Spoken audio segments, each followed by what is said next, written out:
Vitajte pri druhej časti príbehu o Pikes Peak, pretekoch, kde technika, odvaha a hranice možností rozhodujú o všetkom. Po prvých rokoch a americkej dominancii sa teraz presunieme do obdobia, keď sa na kopec začali tlačiť nové technológie a silní európski hráči. Pozrieme sa na éru, v ktorej sa Pikes Peak menil z lokálneho preteku na globálnu výzvu.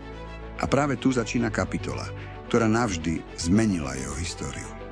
Po 10 ročiach, keď Pikes Peak ovládali najmä americkí jazdci, sa v 70. a 80. rokoch situácia začala meniť. Do hry vstúpila Európa. Spolu s ňou nové technológie, iný prístup ku konštrukcii aut a úplne nové chápanie výkonu. Práve v tomto období sa Pikes Peak stal miestom, kde sa stretli dve filozofie. Tradičný americký prístup a moderné európske inžinierstvo. Zlom prišiel s nástupom pohonu všetkých kolies.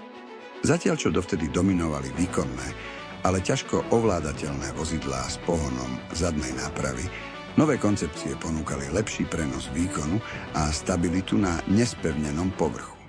Rok 1984 znamenal zlom. Na štart sa postavilo Audi Quattro, auto, ktoré pre Američanov vyzeralo, ako by prišlo z budúcnosti. Turbomotor, pohon 4x4 a jazdec, alebo skôr jazdkyňa, ktorá sa nebála ničoho, Michèle Mouton. Francúzska pretekárka predviedla niečo, čo svet ešte nevidel.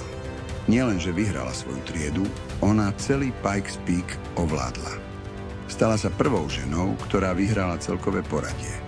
A zároveň definitívne dokázala, že pohon všetkých kolies je budúcnosť. O rok neskôr prišiel ďalší útok. Tento raz ešte tvrdší. Audi nasadilo brutálny Sport Quattro S1. Monštrum s približne 600 koňmi, obrovským krídlom a poriadnym turbodúchadlom. Za volantom sedel Walter Röhrl, muž, ktorý posúval hranice auta častokrát až tam, kam si ani inžinieri netrúfali dúfať. V roku 1987 zajazdil legendárny čas 10 minút 47 sekúnd a 85 stotín. Týmto výkonom navždy prepísal históriu Pikes Peak. Do tohto prostredia vstúpil Peugeot. Najprv prostredníctvom rally programu a neskôr s projektom, ktorý sa zapísal do histórie. Peugeot 400 5T16. Tento automobil nevznikol pôvodne pre Pikes Peak, ale pre Rally Dakar. Bol navrhnutý ako extrémne odolný stroj, schopný zvládať dlhé etapy, vysoké teploty a neustále zaťaženie.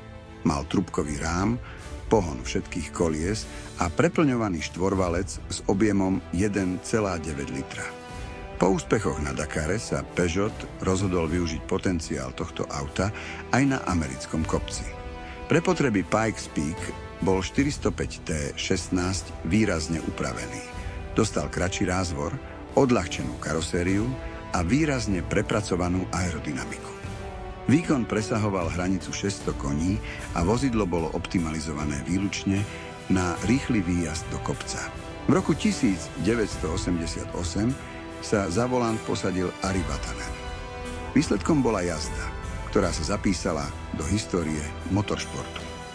Nielen víťazstvo, ale aj spôsob, akým to bolo dosiahnuté, ukázal, že éra čisto mechanických riešení sa skončila.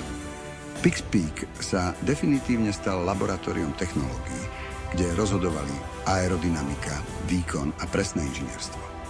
Jeho dokonalé šoférske umenie si dnes môžeme pripomenúť aj vďaka snímke Climb Dance. Nešlo o dokument v klasickom zmysle, ale o vizuálny záznam surovej jazdy na hrane možností. Kamera pripevnená priamo na aute, minimum strihov a absolútne sústredenie jazdca. Film ukazuje nielen rýchlosť a techniku, ale aj realitu Pikes Peak. Prach, úzku cestu bez vodidiel a extrémne podmienky, v ktorých rozhodujú reakcie a presnosť. Climb Dance sa stal ikonou motoršportovej kinematografie a dodnes patrí medzi najautentickejšie záznamy pretekárskej jazdy, aké kedy vznikli. Po ére Audi a Peugeotu sa na Pikes Peak začali objavovať aj ďalší výrobcovia. Toyota s modelom Celica GT 4 ukázala, že japonské rally technológie dokážu konkurovať aj v extrémnych podmienkach Colorada. Spolu s Mazdou, Nissanom a neskôr Suzuki sa Pikes Peak definitívne stal globálnym súbojom techniky. V tom momente sa uzavrela jedna kapitola a otvorila ďalšia. Odvtedy už Pikes Peak nebol len súbojom jazdcov, ale aj súbojom konštruktérov a technických riešení. A práve táto premena pripravila pôdu pre ďalšie generácie extrémnych strojov, ktoré mali prísť v nasledujúcich rokoch.